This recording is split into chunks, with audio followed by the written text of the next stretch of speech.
ครับสบายดีพ่อแม่พี่น้องมื้อนี้บ่ลังจะพามาเบิ่งมาเที่ยวมาชมภาพบรรยากาศน้ำตกตาดน้ำแห้งอยู่ที่เมืองหุนแขวงลมไส้เนาะอยู่ทางภาคเหนือของประเทศลาวซึ่งว่าระยะทางนี้จากตัวเมืองมาฮอดน้ำตกตาดน้ำแห้งนี่ระยะทางประมาณ20กิโลเนาะบ่ลังขี่รถจักรมาคนเดียวนี่ใช้เวลาประมาณ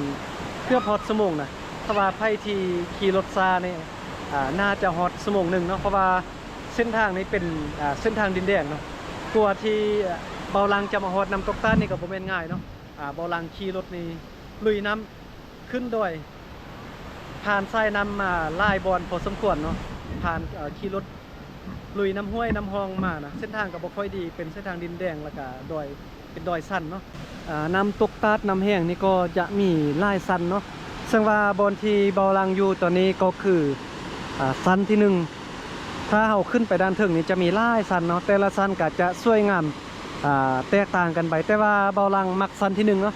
เพราะว่าสั้นที่1นี่จะสวยงามเป็นพิเศษเลยคือกับเวลาเราเข้ามาในนี่เนี่ยคล้ายคือกับป่าหิมพานต์เลยเนาะเบิ่งนี่ต้นไม้ใหญ่แบบนี้ปกคลุมน้ำตกแบบนี้เนาะเป็นสั้นขึ้นไปจนฮอดจอมผู้พุ่นเนาะนี่บ่นี้เลยน้ำตกตาดน้ำแห้งสวยงามหลายพ่อแม่พี่น้องบ่นี้ก็แม่นเส้นทางที่สบานไว้ขี่รถ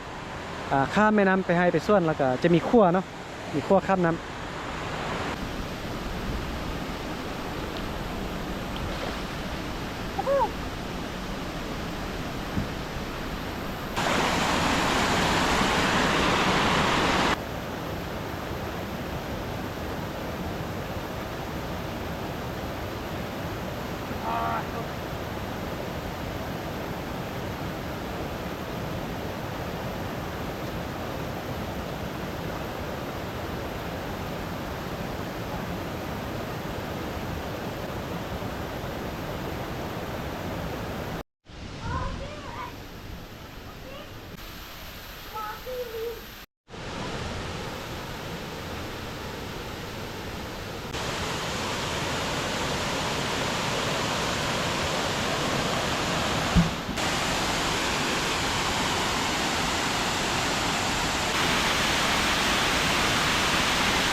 วังว่าคันใดคงจะบ่ฮักเนาะ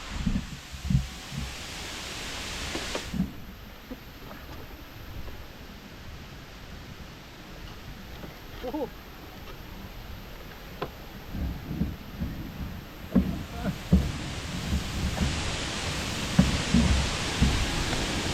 เบิ่งขึ้นไหนขึ้นมาบนนี้เนาะนี่ก็เป็นสั้นที่2นี่นะ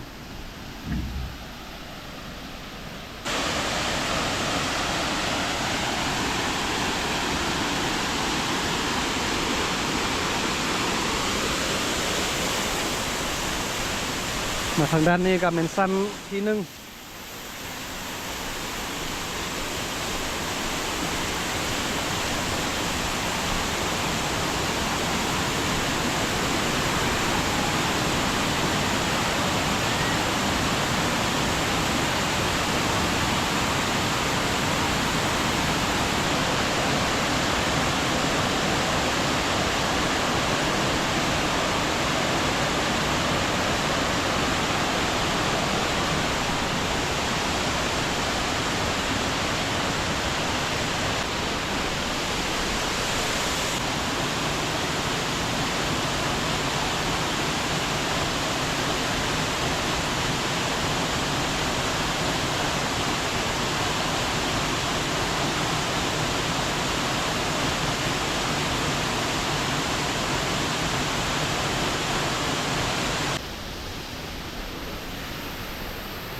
โซ่นิดนึง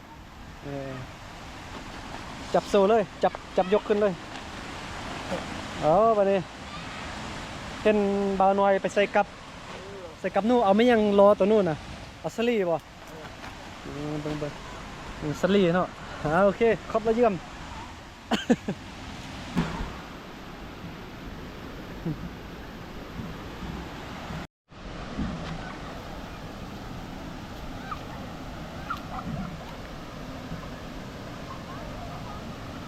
เยอะช่วง แต่ว่าสบายดีเนาะกำลังเบาบันทึกบูแหละสบายมันก็กำลังอาบน้ำล้างรถเนาะไปให้ไปส่วนแล้วก็มาแวะล้างรถอยู่นี่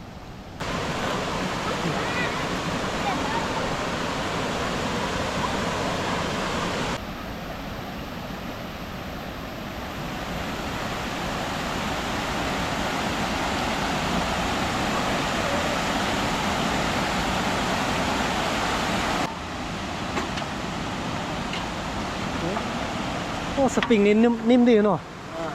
เจ้าแตงเอาอันนี้หรือว่ามีกับมันมีมากับรถเลยเต้